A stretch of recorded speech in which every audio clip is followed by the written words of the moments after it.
What if you want a quiet parrot, which is like a contradiction or a paradox, but you don't want a little parrot, you want a medium to medium large size parrot, because really large parrots, I don't think they come in quiet.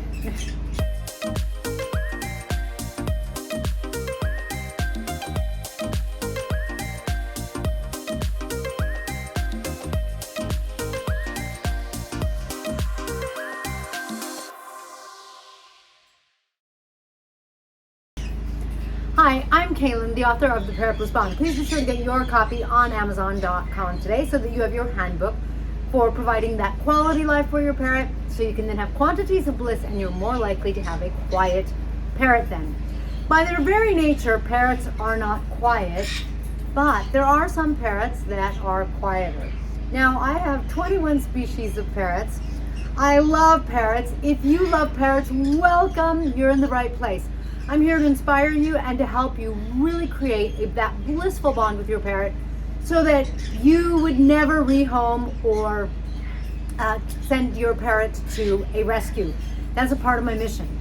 If you are already familiar with my channel, welcome back. If you're subscribed, yay, thank you. Today I've got one of 3 parrots I'm going to show you that are pretty darn quiet for a parrot. Now, these parrots aren't like canaries that sing beautifully and aren't really disturbing. These parrots aren't like a cat or a dog. By the way, my cat's been meowing, wow, so he's plenty noisy. These parrots, you know, parrots are parrots and they're never perfectly quiet. However, Bonnie Rose just went on an overnight trip with us to Naples, Florida, and frankly, I snuck her into the hotel room, and it was a piece of cake. I snuck her out when we left. I snuck her back in when we came back. So, you know, we came and went several times, and she did great. Fortunately, we were able to eat at outdoor cafes or restaurants, so it wasn't a problem. But Bonnie, who is a golden conure or Queen of Bavaria and is in the conure family of parrots, Bonnie is pretty darn quiet. I have had 3 golden conures, and if you watch my videos, you already know that I think they are like the best species. I think the golden conures kind of really claim my heart as probably my favorite species, but I do have a couple other species that are really close. Golden conures are phenomenal. They are flock parrots, which means that they're communal, which means that they're really accustomed to being in their group. As such, one wonderful thing is that they're really accustomed to sort of like being around other birds, and they're not going to be as territorial unless they've got a clutch of eggs. You know, if they're in mating mentality, they're like a different bird. But I'm going to show you some footage of Bonnie right now,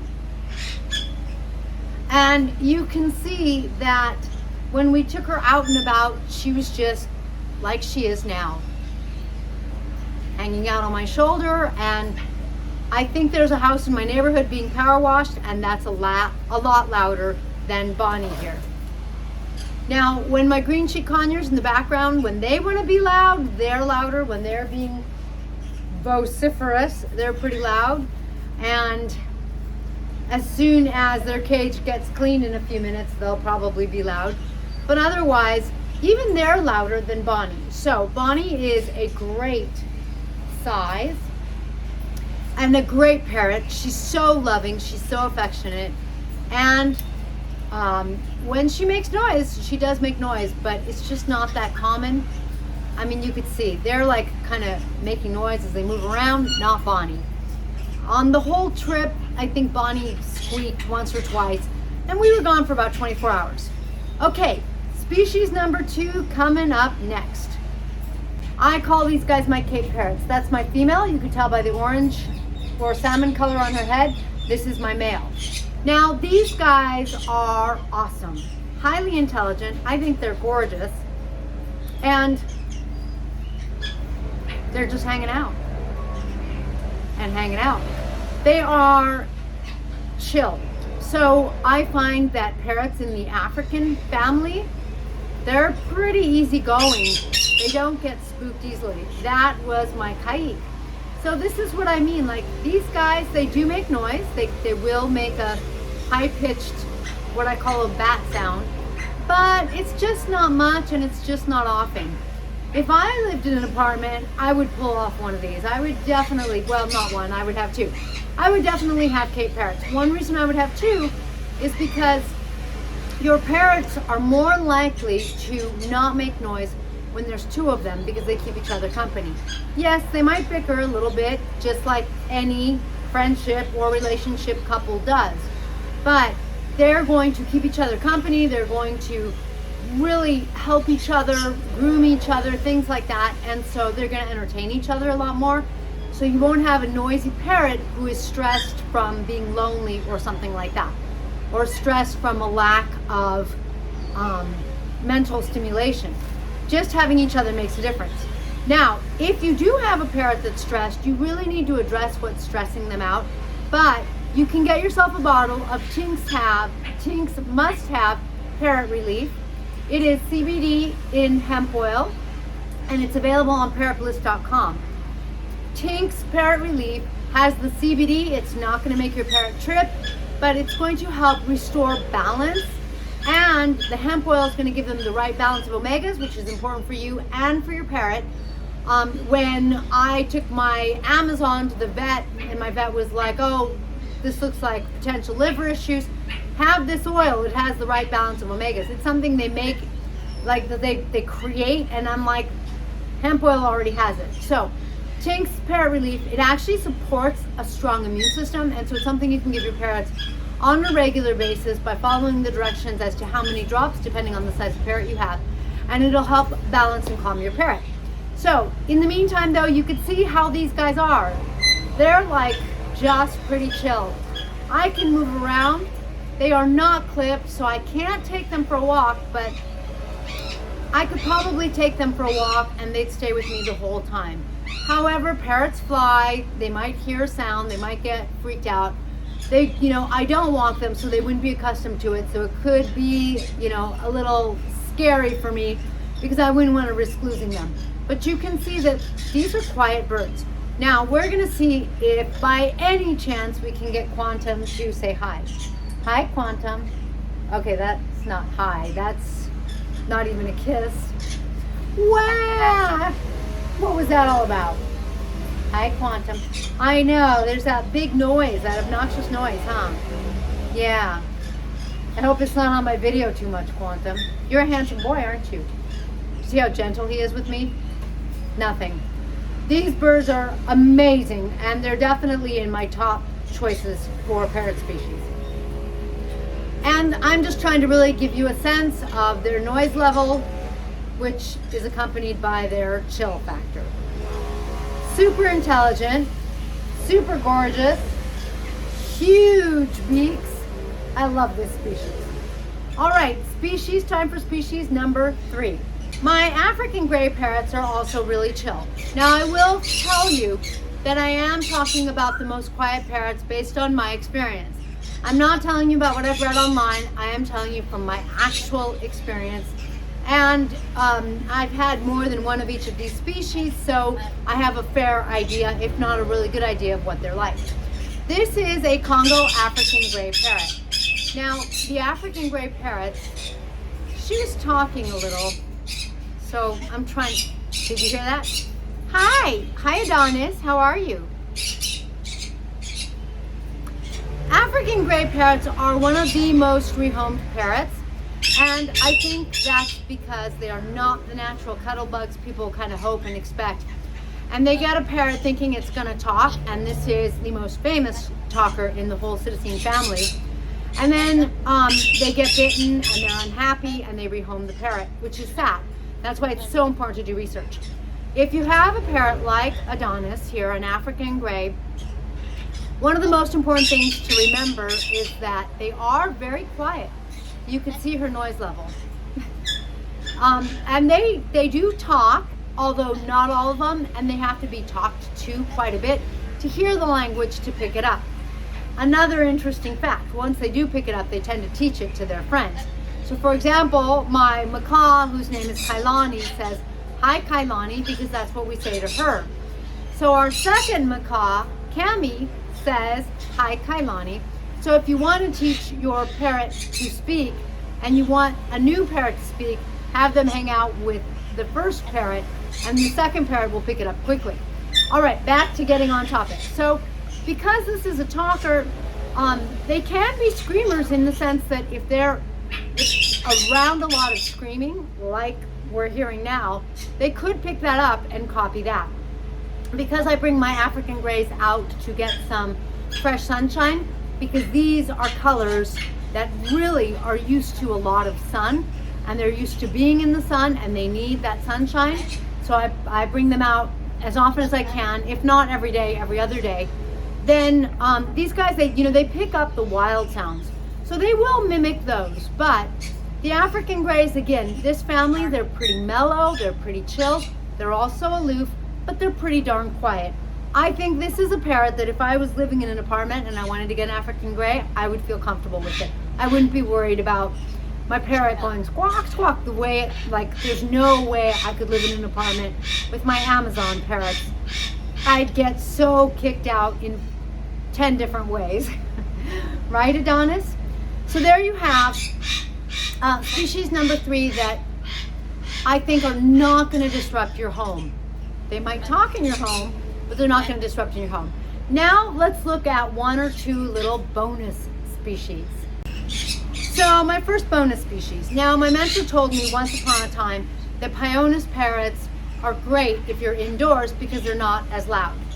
Gati here is a white-capped Pioneer, and I am just getting to know her. We've only had her for a few days so far. Mwah! She's my Christmas present. Ah! And since I love parrots, I'm blissed out. So Gati, when she makes noise, she's noisy. And once she was on my shoulder and she squawked and it was like right at the right angle, oh, that hurt. See, so she does make noise.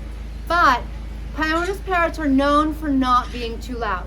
So I feel like I can't exactly speak to it, but I wanted to bring her and I wanted her to be in this video because I think she's incredible. At 210 grams, I was told she will fill out a little, which means she'll gain some weight, but she's about the size she'll be. I think she's like a phenomenal size. I think she's really beautiful. I'm really, really happy with her so far. She's got like this little blue on her neck. Do you see that? She's got a couple little subtle colors that are so pretty right here on her eye. And generally speaking, she's pretty chill too. She kind of hangs out in her cage and she plays with her toy, or when she's with me, she hangs out with me.